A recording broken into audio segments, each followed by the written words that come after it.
Hi family எப்படி இருக்கீங்க? நல்லா இருக்கீங்களா? நான் ராஜ் லட்சிய பேசுகிறேன். இந்த இடத்துல நீங்கள் பார்க்க போகிறது டிஎன்பிஎஸ்சி குரூப் 2 படிக்கிறவங்களுக்கு ஒரு நல்ல செய்தி இருக்குது. அதுவும் நான் சொல்லிடுறேன். ஜென்ரல் இங்கிலீஷ் ஸ்டூடெண்ட்ஸ்க்கு ஒரு நல்ல செய்தி இருக்குது. அதேமாதிரி ஆனுவல் பிளான் வந்து ரிவைஸ் பண்ணிட்டாங்க. ஓகேங்களா? 2024 அஃபிஷியலாக ரிலீஸ் பண்ணிட்டாங்க. ரொம்ப ஒரு வழியாக ஒரு முடிவுக்கு வந்தீங்களே அப்படின்னு தான் இருக்குது. சரிங்களா? ஸோ இப்போ வந்து பார்த்தீங்கன்னாக்கா கிட்டத்தட்ட combined civil examination group 4 6244 vacancies. ஓகேங்களா? நோட்டிஃபிகேஷன் 31 கொடுத்துருக்காங்க. எக்ஸாம் வந்து 9/6 ஓகேங்களா ஒரு நாள் நடக்கும். அதேமாரி ப்ரிலிம்ஸ் குரூப் 1 வந்து பார்த்தீங்கன்னா 90 வேகன்சிஸ் தான். 28 நோட்டிஃபிகேஷன் கொடுத்துருந்தாங்க. ஓகேங்களா? 13/7/2024 எக்ஸாமு. குரூப் 1B 16 சொல்லியிருந்தாங்க. அடுத்து பார்த்தா டெக்னிக்கல் எக்ஸாமுக்கு இருக்குது. குரூப் 2A ப்ரிலிம்ஸ் எக்ஸாம் பார்த்தீங்கன்னா 2030 வேகன்சிஸ்ங்க. 28/6/2024 நோட்டிஃபிகேஷன் சொல்லியிருக்காங்க. ஜூன் 28. அதான் நான் சொன்னேன், ஜூன் 20க்குள்ளே ஃபுல் கவுன்சிலிங் ப்ராசஸ் முடிஞ்சிடும் குரூப் 2A. ஓகேங்களா? ஸோ அப்போ 28 அவங்க நோட்டிஃபிகேஷன் கொடுக்குறாங்க. எந்த பிரச்சனையும் கிடையாது அவங்களுக்கு. ரைட்டுங்களா? அதாவது ப்ராசஸ் ஃபுல்லாக முடிஞ்சாலும் கொடுக்குறாங்க. ரைட்டா? எக்ஸாம் வந்து பார்த்தீங்கன்னாக்கா 28/9 செப்டம்பர் மாதம் 28 சரிங்களா? நல்லா மைண்டில் வச்சுக்கோங்க. செப்டம்பர் 28 உங்களுக்கு எக்ஸாம் இருக்குது. 28/6 28/9 ஓகேங்களா? ஸோ ஓகேங்களா? அது ஒரு நாள் நடக்குது. அது ப்ரிலிம்ஸ் எக்ஸாம் காமனாக தான் வைக்கிறாங்க. சரிங்களா?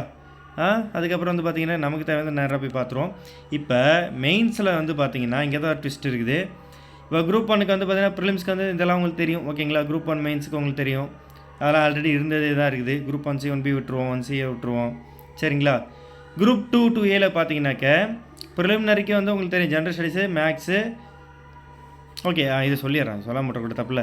இப்போ தான் குரூப் 2A ப்ரிலிம்ஸில் ஒரு ட்விஸ்ட் வச்சுருக்காங்க.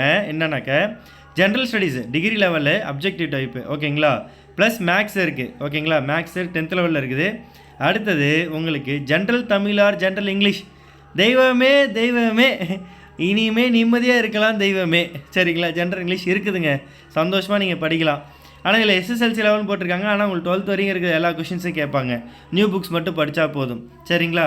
ஸோ இப்போ நம்ம general Tamil general English batch ரெண்டு சேர்த்து உங்களுக்கு புது ஷெடியூல் போட்டு கொடுத்துறோம். நீங்கள் வந்து ஜாயின் பண்ணி படிக்கலாம் நிம்மதியாக.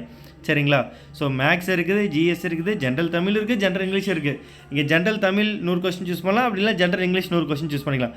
பழைய ஃபார்மேட்டுக்கு இப்போ தாங்க வந்திருக்காங்க. உயிர் வந்திருக்குதுங்க அவங்களுக்கு. கொஞ்சமாச்சும் இப்போ தான் பசங்க மத்தியில் புரிஞ்சிச்சு போல். ஓகே ஜென்ரல் ஸ்டூடெண்ட்ஸு பரவாயில்ல அப்படின்ட்டு. இப்போ கேஸ் போட்டவங்களுக்கு நன்றி, கேஸ் போடாமல் இதுக்காக அரக்கு போல் விட்டவங்களுக்கு நன்றி. ஓகேங்களா? வாழ்த்துக்கள். ஒரு வழியாக நிம்மதியாக ஒரு நல்ல விஷயம் நடந்துருச்சு. GS plus maths plus general Tamil or general English. ஓகேங்களா? பழைய ஃபார்மேட்டு வந்துட்டாங்க. இப்போ மெயின்ஸ் ஒன்று வச்சுருக்காங்க. இப்போ நீங்கள் குரூப் 2னாக்க அதுக்கு வந்து 2 paper, Tamil eligibility test plus general studies paper. ஓகேங்களா? Eligibility test 10th level just நீங்கள் வந்து அது ரிட்டன் எக்ஸாம் தான். ஓகேங்களா? அதேமாதிரி குரூப் 2 மெயின்ஸ்லேயே பார்த்தீங்கன்னா ஜென்ரல் ஸ்டடீஸு டிகிரி லெவலில் டிஸ்கிரிப்ட் டைப்பு, ஸ்கோரிங் டைப், அதான் 300 மார்க் வைப்பாங்கல்ல அது. ஓகேங்களா? அடுத்த குரூப் 2Aக்கு மெயின்ஸ் இருக்குது. அதுவும் 2 பேப்பர் தான். எப்படின்னா Tamil eligibility test SSLC descriptive type அது எழுத ஜஸ்ட் குவாலிஃபைங் பேப்பர் தான். 40 மார்க் எதாவது பாஸ் பண்ணுங்களா அது. செகண்ட் பேப்பர் என்னன்னாக்கா 3 தான் கலந்துருக்கு. என்னன்னாக்கா general studies, reasoning and general intelligence, language general Tamil or general English. ஓகேங்களா? சூப்பரில். இது எல்லாமே அப்ஜெக்டிவ் டைப்பு. பாருங்கள், மெயின்ஸில் உங்களுக்கு அப்ஜெக்டிவ் டைப் கொடுத்துருக்காங்க. Tamil eligibility test 100 question 100 mark வைக்கிறாங்கல்ல, அது மட்டும் தான் எழுதுறது. GS, reasoning plus general Tamil or English. ஓகேங்களா? இந்த இது வந்து அப்ஜெக்டிவ் டைப் கொடுத்துருக்காங்க. 3மே ஸ்கோரிங் சொல்லிட்டாங்க. சூப்பரில், தப்பிச்சிட்டோம். GS general Tamil or English வந்து நீங்கள் ப்ரிலிம்ஸ் லெவலில் படிச்சிருப்பீங்க. ரீசனிங் அண்ட் ஜென்ரல் இன்டெலிஜென்ஸாக உங்களுக்கு பேங்கிங் லெவலில் கேட்பாங்க. அதாவது 10th லெவலில் இருக்குது எல்லாமே நீங்கள் படித்தாகும். ரைட்டுங்களா? ஸோ அதுவும் நம்ம பேட்ச் ஸ்டூடெண்ட்ஸ்க்கு நான் ஆட் பண்ணுறேன். ஆல்ரெடி நான் அதெல்லாம் முடிச்சிட்டாங்க. UPSC லெவலில் முடிச்சு வச்சுருக்கேங்க. ஒரு 22 கிளாஸ் இருக்குது. அதுவே போதுமான ரீசனிங்லாம் அசால்ட்டாக அடிச்சிடலாம். ஓகேங்களா? ஓகே ஒரு வேலையை நிம்மதியாக இருக்குது. குரூப் 4க்கு ஆல்ரெடி இருந்த பேட்டர்ன் தான். ஓகேங்களா? ஸோ நிம்மதியாக இருங்க, ஹாப்பியாக இருங்க.